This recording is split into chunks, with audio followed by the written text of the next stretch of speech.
Hello everyone, Luke here. Do you guys get attached to a certain thing but end up caring about something that's really small about the thing more than the actual thing itself? Like, why are all the Lucasfilm games spines on Wii yellow? The video game, one of the biggest forms of entertainment out there. Movies might have something to say about that, but everybody knows who Mario is.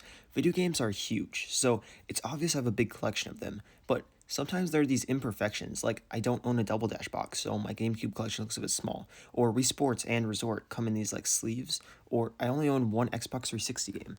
There are some things that annoy me about the way they look, not necessarily the art, but what I like to call the console box template. Every time a console comes out, every game released for it can have any art it wants, but it has to fit in an established template by the console. This is meant to show the tone set with the consoles, and most importantly, what console the game is for. For example, all PS2 games have a black header on top of them, all the Wii U games have a blue curve on them, and all Nintendo Switch games have a big red box in the upper left corner, and so on. So let's go through console box templates throughout time to see the good ones and the bad ones. Let's start with some of the earliest game systems, my nightmare. So games nowadays need to go through a whole process to be put on a certain system. So if you want to put a game on the PlayStation, let's say, you need to do the legal work and get Sony's approval to get your game on the PlayStation, and you need to follow certain rules like the art template. But back then, you could just release any game for any console without nearly as much legal work. So games could just show up, and with that, every game had its own templates, just like the Atari, and it gets bad. Before discs and how games are now with actual cases, games were stored on cartridges that came in cardboard boxes, but most of the time people bought the game and threw away the box. Do you keep your hairdryer boxes? Probably not unless you're a gamer. It just didn't make sense to keep video game boxes, so people just had the cartridges, and these were a mess. Like I said, there was no official template. Atari said just do whatever, so you have loads of different colors, and the worst part is half the time, there wasn't even a logo on the game. And with how many systems there were back then, it was common to buy a game and have it not work because it was for another console. But people didn't know that because it was never said what it was for. It was clear something needed to change. In came the NES, the savior of the console box templates. This is the best design when it comes to cartridges, and one of my favorites ever. You have the name, very easy to see. You have these like indents, so it's easy to grab the games off your shelves, and the iconic shape makes it easy to know what the system's for. This is when cartridge peaks. As for the boxes, people still threw them away because they're made of cardboard, but in this case, it isn't the end of the world because the cartridges are still big enough to where they aren't not a pain to store. Now for the Super Nintendo. For me, these are pretty much just the worst NES cartridges. The end label is a lot smaller here, and for a lot of them, they use this blue text that's really hard to see with the black backgrounds. With the NES, the background colors were whatever they wanted to be. So here, it looks more consistent. I just prefer how it was done with the NES. And for the boxes, look at all these random shapes and dots. I'm more confused than mad. But for Nintendo cartridges, they still get a lot smaller and a lot worse. The Nintendo 64 cartridges up there as one of the worst things of all time. They are small, very small. But the biggest issue is the end labels. There are no end labels. They're cool custom stickers you can get online, or you could just print them on your own. But dang, that design choice just angers me. Let's move away from Nintendo for a moment because we finally entered the age of discs. Sony was the first to jump to discs with the PS1 in 1994, and the discs meant the end of throwing away boxes because with the disc, you kind of need a box unless if you use a disc tray to store your games, but if you do that, I can never look you in the eye. For the cases, the PlayStation logo on the side is pretty small, but I'm willing to forgive this because the PS1 game box is very unique. As for the front, you have artwork on the right with the green or black bar with the ESRB, and giant PlayStation. I admire the PS1 box because from here on out, Game Cases uses the standard plastic DVD case. With the PS1, it just feels a bit older, which is a good thing. Now for the Nintendo GameCube. These boxes are known for being player's choice half the time. Also something up there with Satan for stuff I hate. The spine is kind of cool because the console logo is on the bottom. Every other game box, the logo of the system's on the top. But here it's a bit different. I find it weird how the word Nintendo is spaced out, but this was the GameCube, which was a pretty wacky console. The front is weird though. The ESRB in the bottom right corner this time. At the top we have a black header, which is the same text as the spine. And in the top left we have an only 4 little triangle, which is cute enough. I like how unique the GameCube box art template is. It's not my favorite, but it's a solid and offensive one. The PS1 game cases were cool, but with the PS2 we get a more standard case, and I like this one. The spine has the old PlayStation logo with all the colors. The recolor of the logo looks more sleek, but I like the original a bit more. Also, the white box around the logo just is iconic. Below that, you have the same PlayStation on the side thing that they used with the PS1 cases. The spine goes back to being whatever the game developer wants, so it looks a bit messy, but it's easy to tell what everything is from a distance. The front is pretty generic, but since the PS2 is like the most sold thing ever, it makes sense why they would want to keep the design simple. Why don't we move on to the PS3? It should be similar. No, just no. I extremely dislike the PS3 cases. How is it bad? Well, it's something called a redesign. Halfway through the PS3's life, when they actually started trying to sell PS3s, they changed the design, which yes, the redesign looks better, but changing it halfway through the console's life makes my PS3 shelf look gross. Let's go over the original design back when the PS3 launched, and to be honest, I don't really like it. On the spine, you have the PlayStation logo abbreviated and a big 3 in a red. There's a reason every other console had the logo going down the spine instead of how it is here. It just looks cramped. The rest of the spine is fine, and if the red bar at the top is the only issue I had, I don't think I'd hate this design all too much.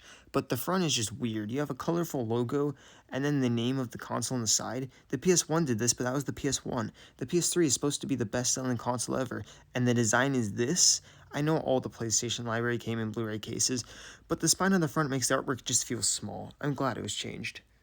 The redesign is a lot better, but it still has issues. The spine is fixed, I can't believe it was that hard, but the front. It puts the PlayStation 3 on top this time, which is good. It makes the artwork feel a lot bigger. Also, I like how they added a red line separation, the art from the header. They didn't want to completely get rid of the main color for the console, but then you have this ugly PlayStation Network logo slapped on the top here. I feel like they didn't know where to put it, so they just said screw it and threw it at the top. Also, for PlayStation exclusives, they awkwardly put like an only for PlayStation curved line, which doesn't even really look that good. It just makes the art feel cramped more than anything. I still prefer the redesign, but it's still far from perfect. Let's move on to handhelds. The Game Boy systems had cardboard boxes, so people just threw them away. The DS was the first of Nintendo's handheld systems to have actual cardboard boxes. The spine is very inoffensive to look at. As for the front, the way the logo looks here looks kind of weird, but that should be the least of my concerns because there's a bigger problem. This is the only DS case I own. I have many DS games, so where are the cases? I introduced my greatest enemy, GameStop slash game stores, but mainly GameStop.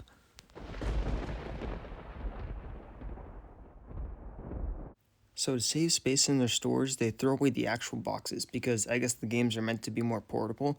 But like I just have a big wall of video games on my shelf, but I can't really do that if I don't have the case.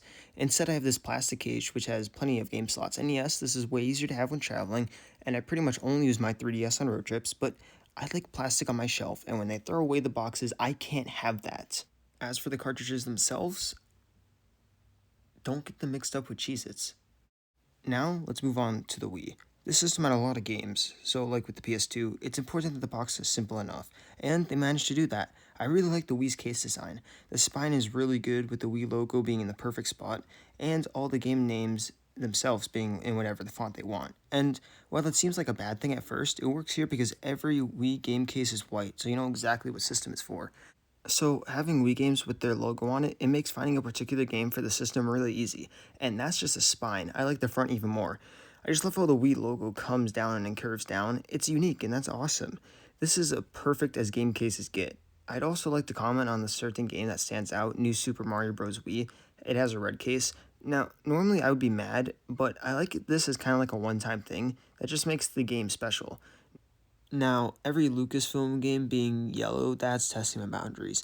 There's just one issue. First is the packing games. To save space with the console, they came in these paper sleeves, so they're just hard to see on the shelf. I know there are actual boxes out there, but it's just kind of annoying. You know, other than that complaint, the Wii is pretty much as perfect as game cases can get. Let's go on to the Wii U, because the game boxes are very comparable. I still think the Wii box is better overall, but there are things here I like.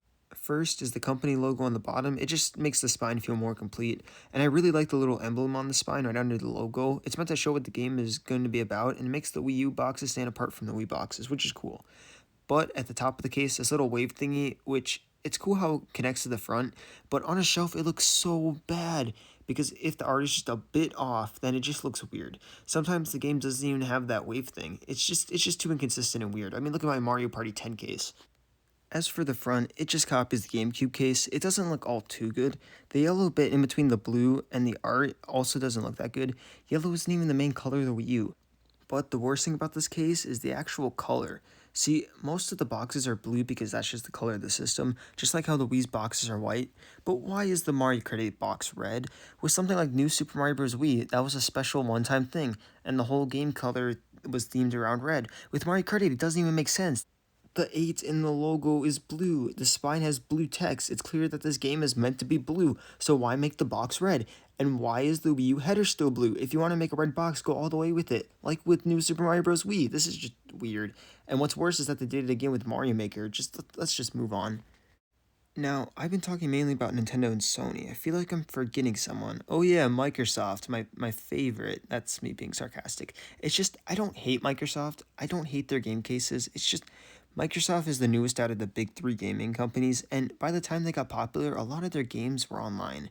So there really just isn't many Xbox cases out there. So let's go through every Xbox case in one go. And spoilers, a lot of them are average. Original Xbox and Xbox 360 both are very similar to the PlayStation 2, so yeah. But for the Xbox One, the logo bit of the spine is really good. You have the green logo with the green box. It looks somewhat good. But the game name on the spine just ruins it. We were so close to being perfect.